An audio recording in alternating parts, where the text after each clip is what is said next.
Hello and very warm good evening to all our fellow aspirants. I am very sorry firstly कि civil सोशन ने बहुत ज़्यादा delay कर दिया but I am very sorry for the long break but now we are back with full fledgedly dedication and full fledged courses of guidance programs.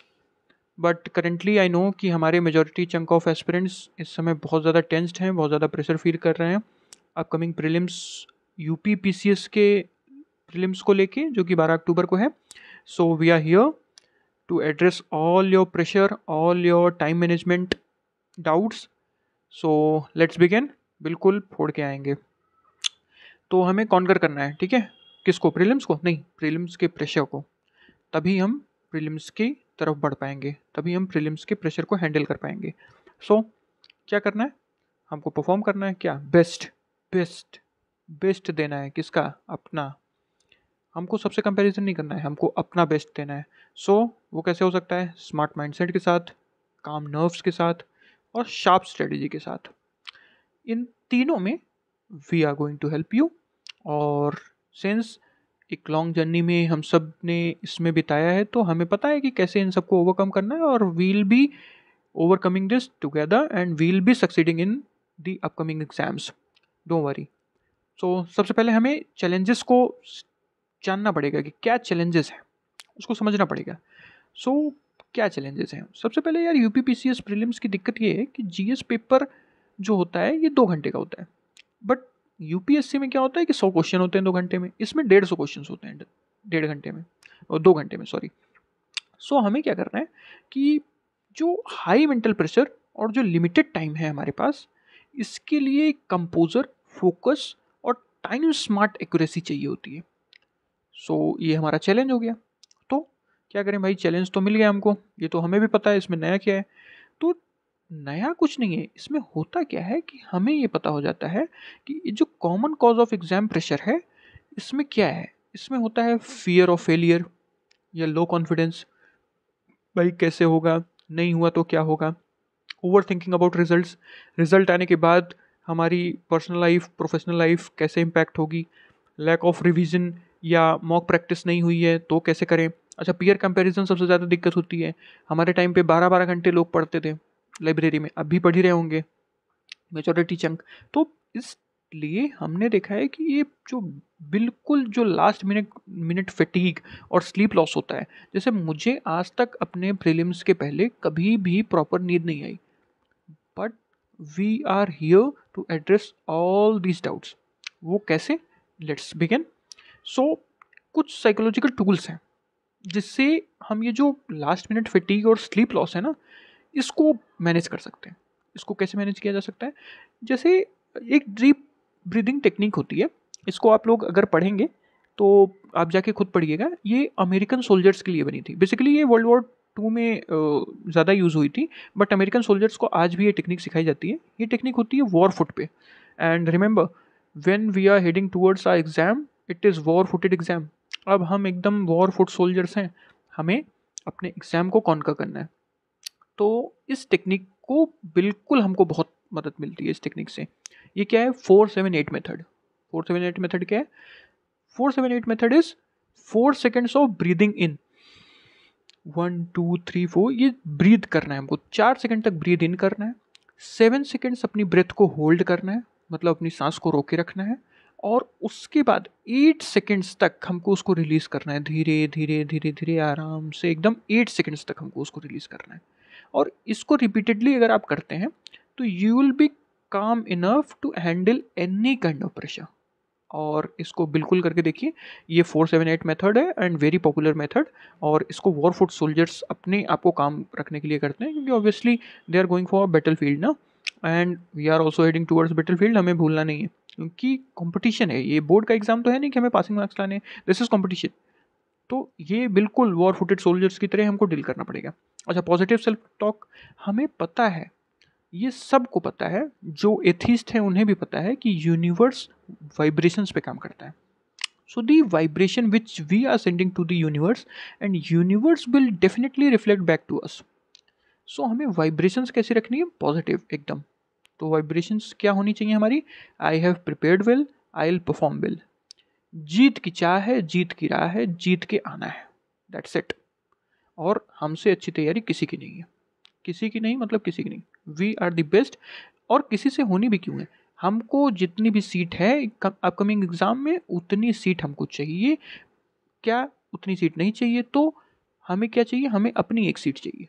So we are heading towards that, और हमको उसके लिए हमारी preparation बहुत अच्छी है, हम बहुत अच्छा परफॉर्म करने वाले हैं और बहुत अच्छा रिजल्ट आने वाला है। ये हमेशा अपने आप को समझाना है। और imagine yourself calmly solving questions. देखो जब तक सोचोगे नहीं तब तक कर नहीं पाओगे। तो जितना आप सोचोगे कि हाँ मैं बहुत आसानी से डील कर रहा हूँ, बहुत आसानी से डील कर रहा हूँ, और ये प्रैक्टिस के दौरान ही सोचिए आप, बिल्कुल आप देखिएगा एकदम कामली आप रेगुलर और रियल पेपर में भी इसी तरीके से कर रहे होंगे। Focus on process not result. इसका सिंपली मतलब ये है कि यार देखो हमें अपना बेस्ट देना था, हमने दिया, बाकी जो बेस्ट होना है वो तो होगा ही, और बेस्ट ही होगा। ये बात दिमाग से निकाल दो कि रिजल्ट डिसाइड करेगा कि बेस्ट क्या है, बट बेस्ट ही होगा। सो इसीलिए हम सब इसी प्रोसेस के साथ आगे बढ़ेंगे। अच्छा, स्मार्ट प्रिपरेशन स्ट्रेटजीज क्या होती हैं? देखिए स्मार्ट प्रिपरेशन स्ट्रेटजीज में कुछ हम इनोवेटिव नहीं कर सकते, वो वही बेसिक चीज़ें हैं। और रिमेंबर वन थिंग, जब तक बेस यानी फाउंडेशन स्ट्रांग है तब तक आपको कोई हिला नहीं सकता है। और इसीलिए वो बेसिक स्ट्रेटजीज हमेशा हेल्पफुल हैं, आज भी, आज के 100 साल बाद भी, और आज के 100 साल पहले भी थी। क्या? Revise micro notes in last 7 days. कैसे? भाई देखो, हमने जो अपने माइक्रो नोट्स बनाए हैं उससे हमें रिवीजन करना है। कुछ लोग कहते हैं कि भैया हमने माइक्रो नोट्स बनाए नहीं है। देखिए सबने माइक्रो नोट्स बनाए होते हैं, हम जो बुक पढ़ रहे होते हैं ना उनमें हमने कुछ मार्क कर रखा होता है, वही हमारे शॉर्ट नोट्स हैं। Go back, read those books. और पहले जो बुक खत्म करने में 10 दिन 15 दिन लगते थे, अब उसको आप 1 घंटे में खत्म करिए। And only stick to the underline part और the marked part which you have marked during your preparation strategies, because the upcoming exam will obviously test you on your mental ability। और वही हमने किया है पहले भी, और वही हम आगे भी करेंगे। तो वो माइक्रो नोट्स हमको रिवाइज करने, वो देखिएगा बून है आपके लिए, वो बून है, वो रामबाण जिसको कहते हैं वो है आपके लिए, और वो करके दिखाएंगे आपको, और उसको कतई नहीं छोड़ना है। लास्ट 7 डेज में उसको तो करके ही जाना है, बाकी कुछ करिए या मत करिए, उसको हमेशा करके जाना है। 10+ mock test under real time conditions. अच्छा, इसमें मैं डिफ़र भी करता हूँ, जैसे कुछ लोग 2 मॉक टेस्ट दे के भी जाते हैं और वो बहुत अच्छा परफॉर्म करके आते हैं। तो इसको आप अपने हिसाब से मोल्ड कर सकते हैं कि आप वो एग्ज़ाम लाइक कंडीशन में आप प्रेशर कितना होल्ड कर पाते हैं, उसके हिसाब से ये आपका मॉक टेस्ट की संख्या बढ़ती घटती रहेगी। अगर आप बहुत अच्छा मैनेज कर लेते हैं then 1 or 2 is enough, if not then at least 10 is required. ठीक है, और उस हिसाब से आप अपना मैनेज कर लीजिए। Analyse mistakes after each test and avoid new topics in the last week. देखिए ये सब लोग आपको बताते हैं और मैं भी आपको यही बताऊंगा, क्योंकि ये फंडामेंटल है, ये बेसिक है, इसके बिना कुछ भी पॉसिबल नहीं है। क्यों? Fundamental strong, then no one can overthrow you, और you will be excelling in this exam, no one can overthrow you. तो ये फंडामेंटल्स हैं। अच्छा, लास्ट के वीक में हमें कोई न्यू टॉपिक क्यों नहीं पढ़ना चाहिए? इसका कारण है यार कि रिकॉल प्रोसेस, जैसे मुझे पहले ही नहीं समझ में आती थी। लोग ये कहते थे कि लास्ट के वीक में मत पढ़ो, अरे मेरा इतना छूटा हुआ है, इतना करंट अफेयर छूटा हुआ है, वो नहीं करेंगे, वो कैसे होगा। यार देखो, एग्जाम ना रिकॉल बेसिस पे निकाला जाता है। रिकॉल बेसिस क्या होता है? रिकॉल बेसिस मीन्स कि अभी मैंने नया पढ़ लिया, चलो ठीक है, मैं हो सकता है कि जो अभी नया पढ़ा मैंने उससे 1-2 क्वेश्चन आ जाएगा और हम कर लेंगे। 1-2 क्वेश्चन से ज़्यादा नहीं आएगा, बट 1-2 क्वेश्चन आ सकता है, हम 1-2 क्वेश्चन एग्जाम में कर लेंगे। बट दिक्कत ये है कि जो हमने पिछले 4 महीने 5 महीने या जब से भी आप तैयारी कर रहे हो 1 महीने से, जो उस 1 महीने में पढ़ा हुआ है, उसको अगर हम इस लास्ट के जो 7 दिन है, ये लास्ट वीक जो है हमारा, इसमें अगर हम कर नहीं पाए, रिवाइज नहीं कर पाए, रिकॉल नहीं कर पाए, तो ये जो 1 महीने की तैयारी है ये स्टेक पे आ जाती है, ये नॉन रिकॉलेबल हो जाती है, विच इज़ वेरी डेंजरस। मतलब 5 में से 1 क्वेश्चन रिकॉल करके करना और 5 में से 3 क्वेश्चन रिकॉल करके करना, इतना फ़र्क आ जाता है। दैट्स वाई लास्ट 7 डेज में या लास्ट वीक में we should avoid reading new things until unless कि बहुत ही नेसेसरी क्यों ना हो। जैसे फॉरेस्ट रिपोर्ट, भाई फॉरेस्ट रिपोर्ट बहुत ही नेसेसरी है, मतलब 100% चांसेस हैं कि उससे क्वेश्चन आ सकते हैं, तो उसको आप अभी तक नहीं पढ़े हैं तो उसको जरूर पढ़िए। But if you are serious aspirant, I don't think कि उसको आपने नहीं पढ़ा होगा, you have read it, but फिर भी अगर छूट गया है तो उसको आप पढ़ लीजिए। तो these extreme necessary things can be avoidable, but last 7 days में आपको कतई किसी भी तरीके से आपको कोई नया टॉपिक नहीं पढ़ना चाहिए, हमेशा अपने रिवीजन पे फोकस करना चाहिए, because we have to recall and excel this exam. So इस तरीके से आपको करना है। अच्छा, time management in exam hall, देखो भाई इसकी दो स्ट्रेटजी है। पहली तो स्ट्रेटजी ए, जो कि बेस्ट अप्रोच मानी जाती है, मेजोरिटी टॉपर्स ने इसी को फॉलो किया है। वो क्या है? 3 round approach. Round 1 sure short questions, round 2 moderate doubtful ones, and round 3 guess based. सबको पता है इसका मतलब क्या है, डीपली एक्सप्लेन करने का कोई फ़ायदा नहीं है। सिंपली सा मतलब ये है कि भाई पहले राउंड में हमको वो क्वेश्चन करने हैं जो एकदम आते हैं हमको, दूसरे राउंड में वो करने हैं जिसमें 50-50 एलिमिनेट कर लिया हमने, तीसरे राउंड में वो करने हैं जो दूसरे राउंड में भी नहीं हो पाए। अब वहाँ पे हमको गेस बेस्ड लेना है। अच्छा, गेस बेस्ड का मतलब इंटेलेक्चुअल गेसेस लेने हैं। हो सकता है कहीं कुछ पढ़ा हो, इंट्यूशनल आ रहा हो, इस तरीके से हमको टिक करना हो उसको, तो दैट इज गेस बेस्ड। अक्कड़ बक्कड़ बम्बे वो करके तो कतई नहीं लगाना है, किसी भी क्वेश्चन को अक्कड़ बक्कड़ करके नहीं लगाना है, एकदम प्रॉपर गेस बेस्ड रखना है उसको। और इसकी जो टिप है वो मोस्ट इम्पॉर्टेंट है, 40 सेकेंड पर क्वेश्चन से ज़्यादा we don't have time. Please please please last के 10 मिनट्स से पहले अपने OMR को रिव्यू करने के लिए लास्ट 10 मिनट्स को रखिए। 10 मिनट पहले अपने पेपर को ख़त्म करिए। जो 3 राउंड टेक्निक से काम कर रहे हैं, स्ट्रेटजी से काम कर रहे हैं, उनको लास्ट 10 मिनट OMR को रिव्यू करने के लिए रखना ही चाहिए। Because many silly mistakes are there कि वो जो लास्ट में जो OMR फिल कर रहे होते हैं उसमें दिक्कत होती है। तो लास्ट 10 मिनट्स हमको OMR रिव्यू के लिए रखना है, इसलिए क्योंकि वो लास्ट 10 मिनट्स नहीं होते तो हमको पैनिक हो जाता है, और पैनिक में हम कई सारी सिली मिस्टेक्स करते हैं और हम फिर वही 2-3 क्वेश्चन से बाहर हो जाते हैं। So we need last 10 minutes for OMR review. So last 10 minutes के पहले ख़त्म करिए।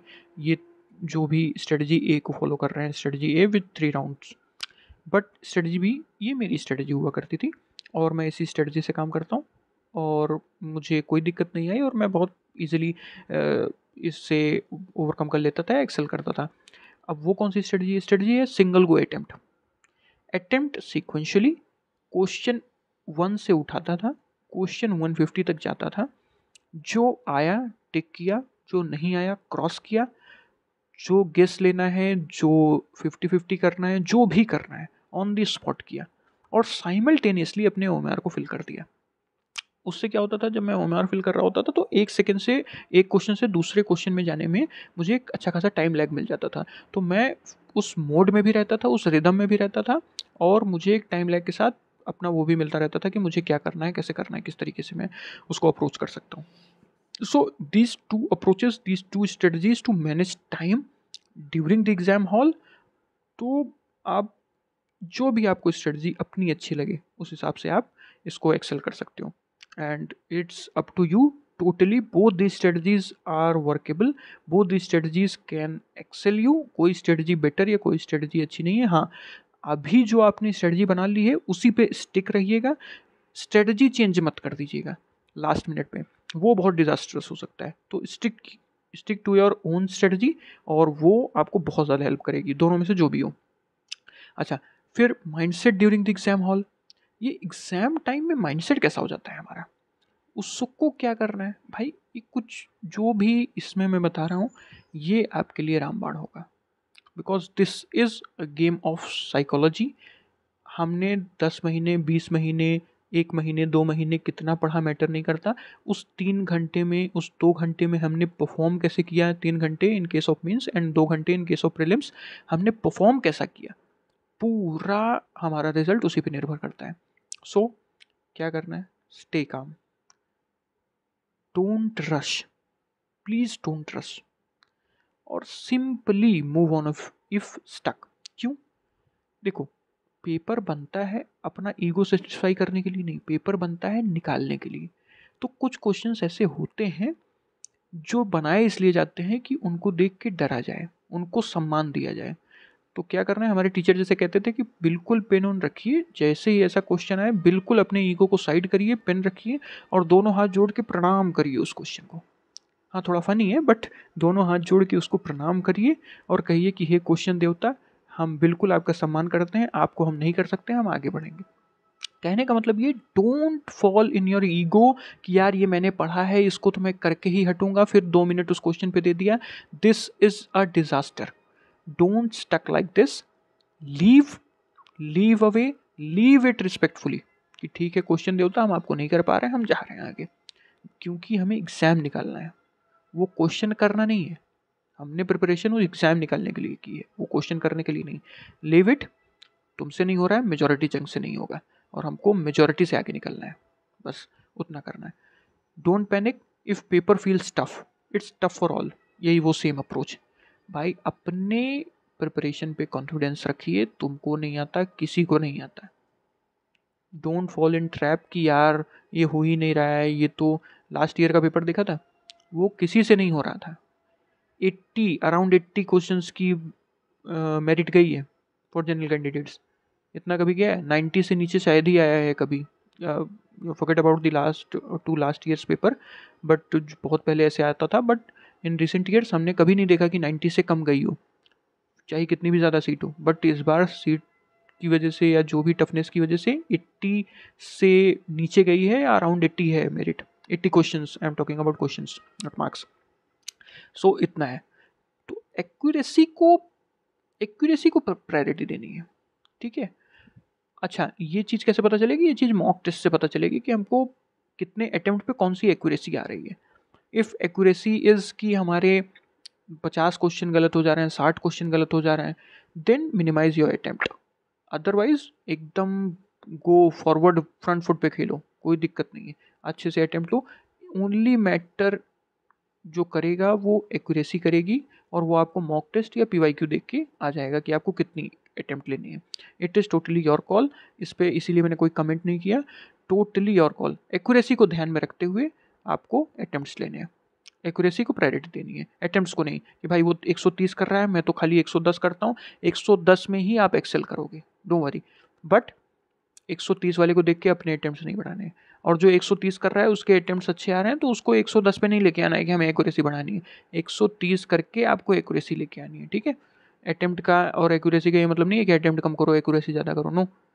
जिस भी अटेम्प्ट पे आपकी एक्यूरेसी बन रही है, you have to go with that process of attempt, okay.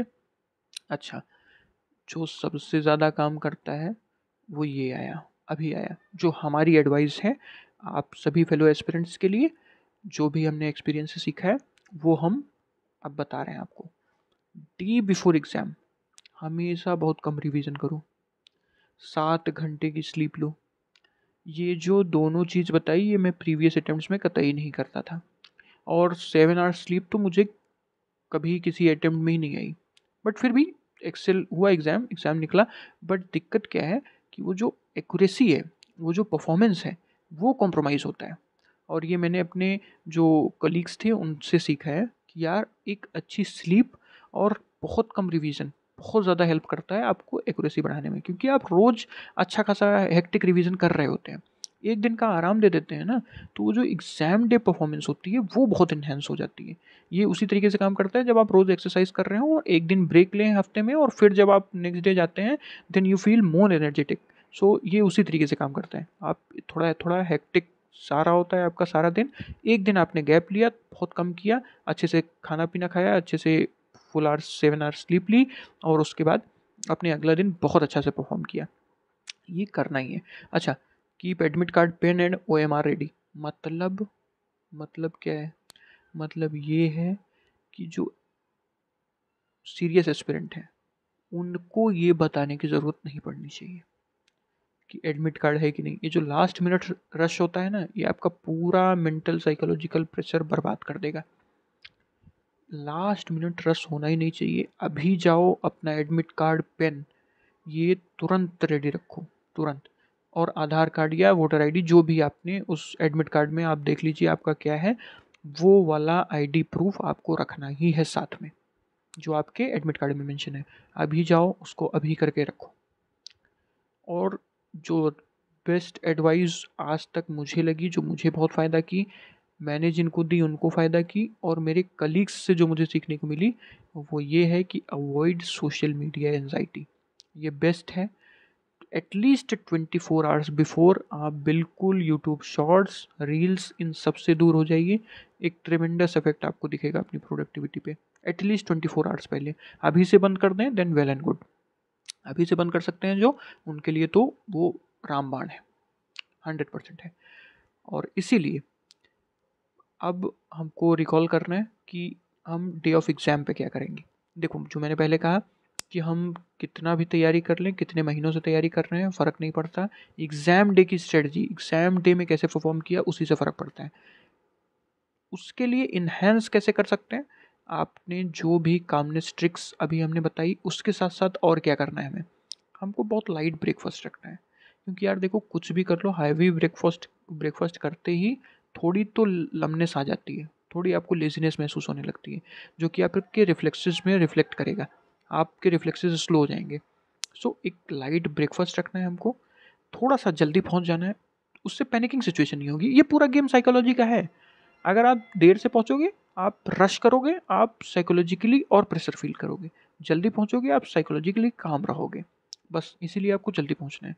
और 3 डीप ब्रेथ्स बिफोर स्टार्टिंग। भाई 8:45 पे गेट क्लोज हो जाएगा, अप्रॉक्स 9 o'clock हम अपनी सीट पे होंगे। अगर हम सबसे लेट होते हैं, सबसे लेट एंट्री होती है हमारी, तो भी हम 9 o'clock तक अपनी सीट पे हो जाएंगे, अपने डेस्क पे। क्योंकि वो जितना भी वो बायोमेट्रिक वगैरह इस समय हो रहा है, उसको होने के बाद हम पूरा अपना सीट पे आएंगे 9 बजे तक। हमारे पास आधा घंटा होगा स्टार्ट करने से पहले। उसमें ये जो हमने 4, 7, 8 की टेक्निक सीखी है, एटलीस्ट 3 बार हमको करना है, एटलीस्ट 3 बार। और बाकी जिस भी शक्ति को आप मानते हैं उस शक्ति का नाम लीजिए, उनको उनसे प्रार्थना करिए कि जितना हमने पढ़ा है उसमें से आए और हम उतना ही अच्छा परफॉर्म कर पाएँ। जो एथिस्ट हैं उनके लिए और अच्छा, क्योंकि जो एथिस्ट हैं उनके लिए सबसे अच्छा काम करता है वो आँख बंद करें और अपने मदर और फादर का ध्यान करें। जो भी उनके मम्मी पापा हैं उनका ध्यान करें। वो जो है ना, वो, क्योंकि आपके मदर फादर एक ऐसे शख्स हैं इस पूरी धरती पे जो हमेशा आपके लिए कुछ पॉजिटिव मांग रहे हैं, हमेशा कुछ पॉजिटिव सोच रहे हैं आपके लिए। तो उनका ध्यान करते ही ना, वो जो पॉजिटिव वाइब्रेशंस होती हैं यूनिवर्स की, वो आपके पास आती है। सो बिल्कुल जिस शक्ति को मानते हैं उस शक्ति का ध्यान करिए, आंख बंद करिए, अपने मदर फादर को याद करिए और धड़ल्ले से पेपर दीजिए, बिल्कुल without any stress, without any anxiety. धड़ल्ले से पेपर दीजिए, बहुत अच्छा करके आ रहे हैं हम लोग, बहुत अच्छा करेंगे, बहुत अच्छा से, और पेपर निकलेगा हमारा। देखो, इंस्ट्रक्शंस मैं ये नहीं कहूँगा कि वहाँ पे एग्जाम टाइम में पढ़ना है, इंस्ट्रक्शंस हमको पहले ही पता होते हैं और इंस्ट्रक्शंस हम पहले ही पढ़ के जाएंगे। ठीक है, बिल्कुल पहले ही पढ़ के जाएंगे। अभी से ही पढ़ लो इंस्ट्रक्शंस क्या क्या होते हैं, कौन सी पेन यूज़ करनी है, कैसे मार्क लगाना है, कैसे नहीं लगाना है, ये सब अभी से इंस्ट्रक्शंस पढ़ लो। उस समय मैं कतई सजेस्ट नहीं करूँगा कि उस समय पढ़ो, अभी ही अवेलेबल है, अभी ही पढ़ लो। सारे तुम्हारे एडमिट कार्ड पे भी इंस्ट्रक्शंस हैं, या तो प्रीवियस ईयर पेपर उठाओ उस पर भी इंस्ट्रक्शंस हैं, तो इंस्ट्रक्शंस अभी से ही पढ़ लो। आपने पेपर दिया होगा, आपको भी पता होगा, या जिन्होंने दिया है उनसे डिस्कस करके देख लो। एक सबसे बड़ा डिजास्टर होता है कि हम लोग जैसे ही पेपर से बाहर आते हैं वैसे ही डिस्कस करना चालू करते हैं। ये कतई नहीं करना है, रिलैक्स माइंड होना है, फोकस करना है नेक्स्ट स्टेज पे। कहीं से सुन लिया कि यार वो वाला क्वेश्चन का आंसर ये था, अब हम सोच रहे हैं कि यार वो तो हमारा गलत हो गया, भाड़ में जाए गलत हो गया। 150 क्वेश्चन की मेरिट नहीं जाती, मेरिट 80-90 क्वेश्चन की जाती है। हमारा उतना बनेगा, हमें उससे कोई दिक्कत नहीं है। तो बिल्कुल पैनिक नहीं करना है, नेक्स्ट स्टेज पे फोकस करना है। और एक्सपीरियंसेस मैंने कहा ना कि आपके नहीं है तो अपने आसपास वालों से पूछ लीजिए, वो आपको डेफिनेटली यही सजेस्ट करेंगे कि जो एग्ज़ाम से निकलने के बाद जो डिस्कशन होता है वो बिल्कुल डिजास्टर्स होता है, कतई नहीं करना चाहिए, बिल्कुल नहीं। वो आपके पूरे मेंटल हेल्थ पे बहुत ज़्यादा दिक्कत करता है। और इसीलिए we have these suggestions for you. हमें बहुत अच्छे से उसी तरीके से उसी दिशा में आगे बढ़ना है। और लास्टली हम एक कोट के साथ फिनिश करेंगे जो कि हमारा मोटिवेशन अंत तक बनाए रखे। वो है कि the difference between ordinary and extra ordinary is practice with calmness. और ये मुझे यूपीएससी टॉपर का नाम नहीं ध्यान आ रहा था, तो that's why I put it that anonymous UPSC topper. उन्होंने उनकी एक बहुत अच्छी बात मुझे लगी थी कि यार प्रैक्टिस सब करते हैं, बट प्रैक्टिस को कामली इम्प्लीमेंट जो कर ले वही होता है विजेता। और ये जिन्होंने एक दो पेपर दे दिया है उनको बहुत अच्छे से समझ में आ रहा होगा। वहाँ जाके बस कामली पेपर को अटेम्प्ट करना है, रेस्ट अपने आप रिजल्ट में रिफ्लेक्ट करता है। और सेकंड कोट जेम्स क्लियर की है, जो कि एक वेस्टर्न थिंकर है, you don't rise to the level of your goals, you fall to the level of your systems. ये कोट मैंने इसलिए रखा है ताकि मैं आपको ये ब्रीफ कर सकूं कि हमें जो हमारा सिस्टम है, सिस्टम से यहाँ बेसिक मतलब है कि हमारा जो सर्कल है वो जहाँ पे हमको गिराएगा हम गिरते वहीं हैं, हमारा गोल कितना भी अच्छा हो। वैसे फॉर एग्जाम्पल